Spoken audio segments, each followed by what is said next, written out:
Hello everyone, welcome to another episode of Nina Ribena's Art Journal Prompts and More. It's week 3 of this month's Festive prompt and I want to do an art journal page for you today.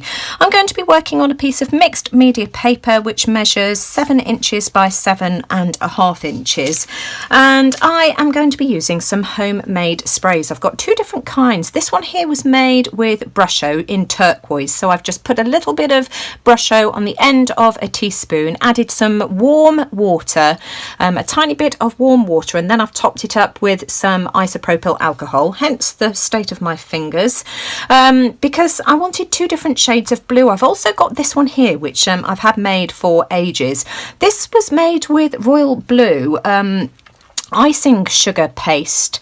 I used the Sugar Flare brand. Now I've got a video showing how I made these, and if I can find it, because it was quite a long time ago, a couple of years ago I think, I'll link it in the description box below. But again, I think I had put some of the concentrate into the bottom, topped it up with a little bit of warm water which you need to dissolve either the paste or the Brusho crystals, and then topped it up with isopropyl alcohol. And the reason I've used alcohol is that it dries a lot quicker than if you're using just water on its own. But you know, if you don't have isopropyl alcohol, just use water. You'll just have to wait longer for it to dry. So I am going to use this stencil here. This is a Crafter's Workshop stencil and it's called Mini Branches TCW208S, and you can see here that the stencil is a bit too small for the size of my art journal page. So what I am going to do is pop this piece of paper, in fact I could do with having it the other way around so that it lies a bit flatter. There we go, that will do. Let me just position that nicely. There we go. And all I've done is I've just torn a strip off the bottom of a piece of regular copier paper. So I'm working in a box as well to try and limit the mess that this makes, because you know, sprays do have a tendency to go absolutely everywhere. And I'm going to spray first of all with my lighter shade of blue. So we'll try and get some good coverage. Oh, please don't move, stencil. There we go. And then I'm going to come in with some of the darker shade over the top. Oh, do I? Do you know, I quite like that as it is. No, come on, Nina, go for it. I might live to regret this. If I do, I can start again. There we go. And then I've got a piece of kitchen towel at the ready just to place over the top and try and mop up some of this excess liquid. So there we go. We'll just press that down firmly, trying not to move it because you don't want to smudge your work. I'm using the kitchen towel just to hold that down, and then I'm going to reach for a pin just to peel it up. And there we go, that's my gorgeous background. Let's just lift off the paper. Yep, I'm really happy with that. Let's just take it out of the box. So I'm going to give this a dry with my heat tool, and as soon as I've done that, I'll be back. So this is my background so far, and I saw Rachel Black, who many of you will know as Rach0113, I think it is, in one of her videos last week, do this brilliant technique for adding shading to snow, and so I am using her idea because I just thought it was brilliant. I'm using the opposite side of the piece of paper that I used for the mask, and I'm lining it up on that snow mound like that. And then I've got some distress ink in my favourite colour, iced spruce, a piece of cut and dry foam, and I'm just going to add a little bit of shading across the top of my border here. Because of course, you know, snow isn't flat white, is it? And the longer it's been down as well, the dirtier and greyer it gets. So I'm using iced spruce for this. I'm starting off with a little because I can always add more. Yep, I like that. And then I'm just going to use the other piece of the mask, and I'm just going to place that there like that. And I'm just going to add a bit more shading, just like Rachel did, because it was just such a cool technique that she did. Rach0013, I'm sure you all know her anyway. And if you don't, go and check her out, because she's just absolutely brilliant, does some fantastic art journal pages. There we go, I really like that. And then I think I'm just going to place my sheet on just like just like this, and do the same thing again, just over the top. I absolutely love how that looks. I want to add some snow splatters. I'm going to use the Dr. P.H. Martin's Pen White ink. It comes with this little dropper. Oh, got some flaky bits there. I'm just going to put a little bit on my mat. Now this is liquidy already, but I still think it's too thick for me to just use it for splatter on my page. So I've just dipped my pen, my paintbrush, can you see? Yep, you can.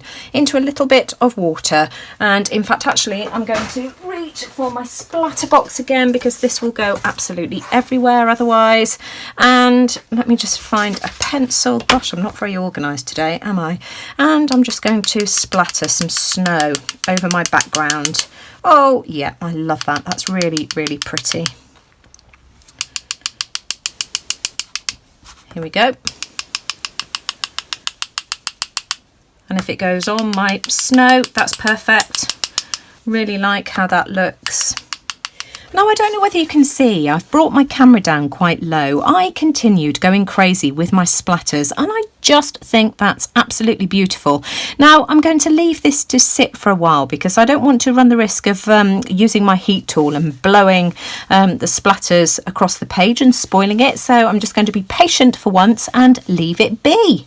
Right, my page has had time now to dry, for the splatters to dry. I love it. Just look how gorgeous that is. Really happy with that. What I want to do now, though, is create some kind of a frame border for my page. I'm going to use some of the Distress Oxide in Broken China. Let me just go and grab a piece of paper. Here we go. We'll use the paper that was in the box. So I want to frame my page. And so what I'm going to do is just go around my page like this, just to try and frame it.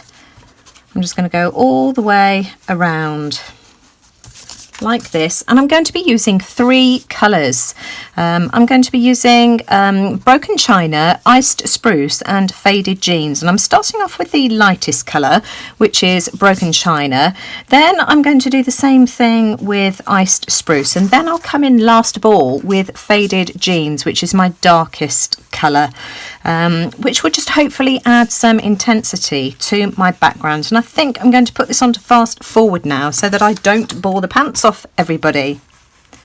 So I'm going around my border now with some Iced Spruce, and not only does this help to darken the background, but it also helps to get rid of any harsh lines and just blends everything together really beautifully. Now I'm coming in with some of the Faded Jeans again, just to darken it even further. And next you'll see me add another layer of the first colour, the lightest colour, which was Broken China, again just to get rid of any harsh lines and pull it all together. And I just think this adds a really beautiful, dreamy touch to my background.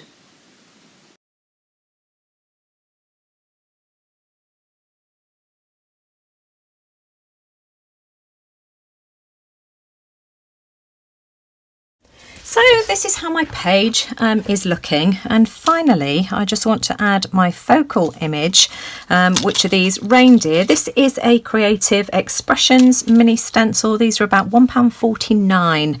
I love these. I just think they're just wonderful. This is one of my favourites. I used this last year quite a lot. In fact, I think I'm going to opt for cut and dry foam instead, just so that I can pounce.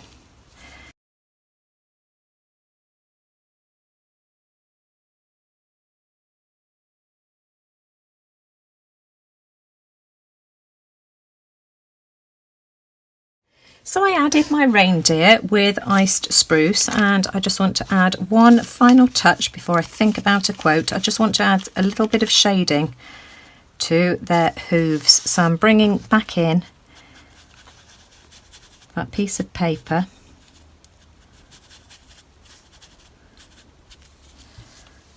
There we go. I'm really happy with that. I just think that's absolutely beautiful. So right, time to think of a quote. And then one last final touch. I am just going around the outside with some black soot just to darken just the corners. I might drag it down just ever so slightly like this. And then I'm going to think about some kind of a quote. I can't stop adding to this. I just think it's absolutely beautiful. So here's my finished art journal page. I just love this. Really, really simple. But I just think, you know, adding the border just makes it really dreamy and wintry. Really effective, I think. I've added the quote, "Together is the best place to be," which is from Tim Holt's Chit Chat Words. And that's it. Now, I used this stencil here in a page I did last year as well. So this was a page I did last Christmas, and I'll leave the link to this video in the description box below as well. So your challenge this week is just to create a festive art journal page. So if you enjoyed my video today, as always, I'd really appreciate a thumbs up, because you know it really does just let YouTube know that you like what I'm doing. And let me know what you think in the comments below, and take care everyone. I'll see you all again soon. Bye for now.